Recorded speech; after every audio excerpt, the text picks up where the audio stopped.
tahun 1853, zaman keemasan dari Kesultanan Turki yang wilayahnya pernah membentang sampai ke 3 benua, hanya tinggal kenangan. Di negara-negara Eropa, Turki bahkan mendapatkan julukan baru sebagai si penyakitan dari Eropa. Berkali-kali Kesultanan Turki terus mengalami serangkaian kekalahan. Satu persatu, wilayahnya memberontak dan merdeka dari Turki. Bagaikan jatuh tertimpa tangga. Selain menghadapi dinasti Habsburg di Eropa, Turki masih harus menghadapi ancaman besar dari utara, yaitu Kekaisaran Rusia. Sekalipun sudah berusaha melakukan serangkaian reformasi, faksi-faksi yang menentang reformasi di Turki jugalah tidak sedikit. Di sisi lain, sejak keberhasilan faksi koalisi dalam mengalahkan Napoleon, Kekaisaran Rusia yang telah bangkit semakin memfokuskan perhatiannya ke wilayah selatan.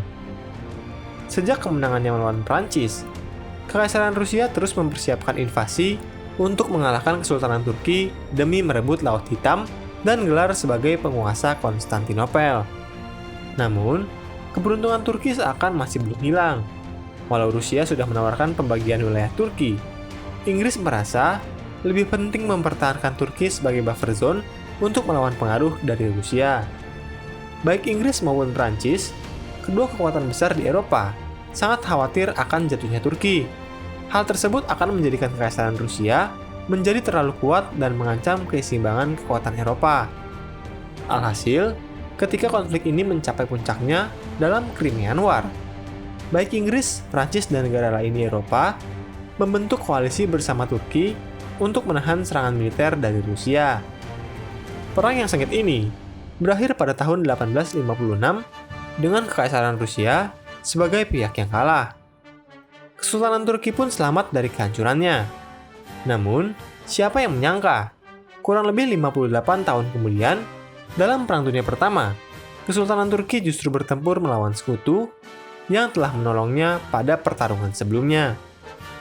Bergabungnya Kesultanan Turki di pihak sentral menjadi ancaman besar bagi sekutu.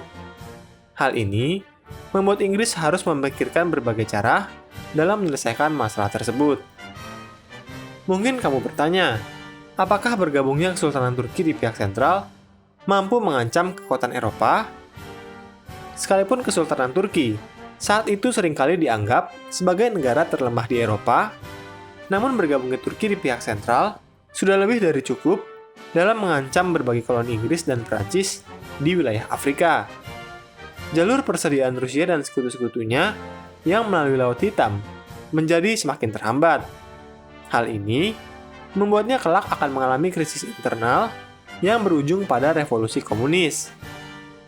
Pada awalnya, Inggris dan sekutunya yang sangat pede akan kekuatan angkatan lautnya memilih untuk menjalankan invasi laut dengan menyerang Selat Dardaneles.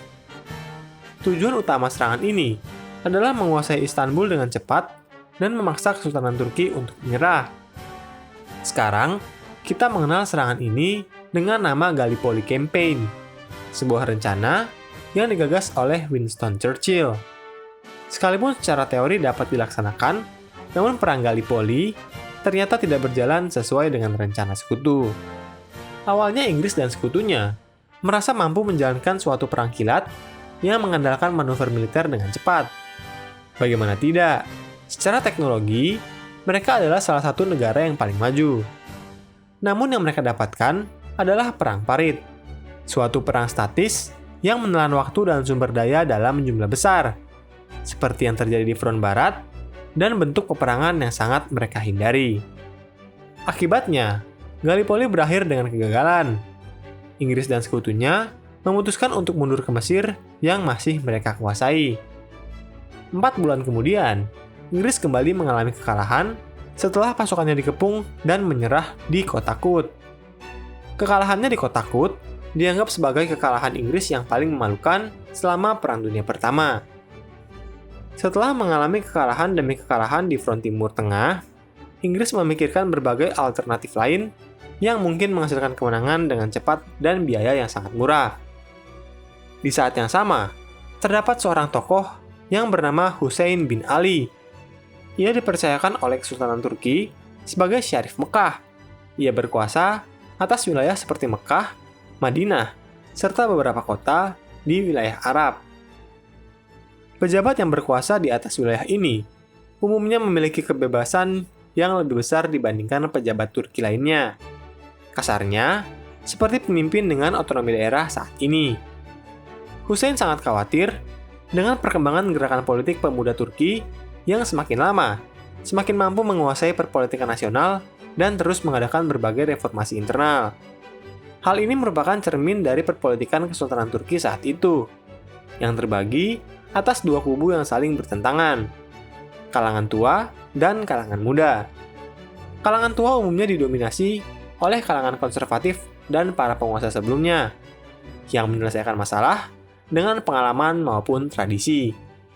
Kalangan ini jelas merasa terancam oleh munculnya kalangan muda, yang umumnya didominasi oleh kalangan liberal dan para cendekiawan di berbagai bidang dengan latar belakang pendidikan dari negara asing. Pemuda Turki adalah sekelompok intelektual dan perwira militer muda yang mempromosikan konsep-konsep mengenai nasionalisme, persatuan, modernisasi untuk Kesultanan Turki.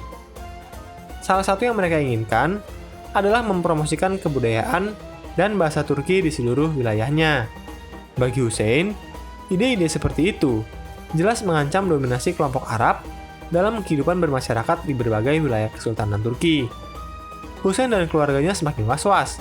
Mereka mulai mencari peluang untuk meraih kebebasan atau setidaknya otonomi yang lebih dari apa yang mereka dapat dari Kesultanan Turki. Yang dirasa semakin lama, kondisinya semakin tidak kondusif. Hal ini menjadi semakin genting saat pemerintah pusat Turki memutuskan untuk membangun jalur kereta yang menghubungkan antara kota Damsyik sampai Madinah. Proyek tersebut termasuk dalam rencana besar Kesultanan Turki untuk menghubungkan ibu kota Turki dengan kota-kota yang dianggap sebagai kota terpenting dalam kepercayaan Islam, seperti Yerusalem, Madinah, dan Mekah.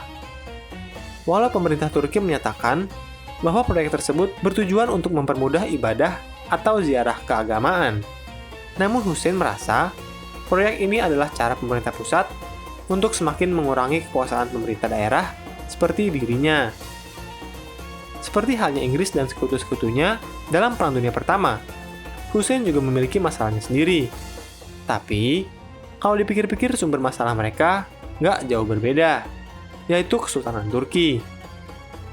Bagaimanakah Inggris dan Hussein akhirnya memutuskan untuk bekerja sama demi menjatuhkan musuh bersama mereka? Tunggu kelanjutannya hanya di YouTube Inspek History.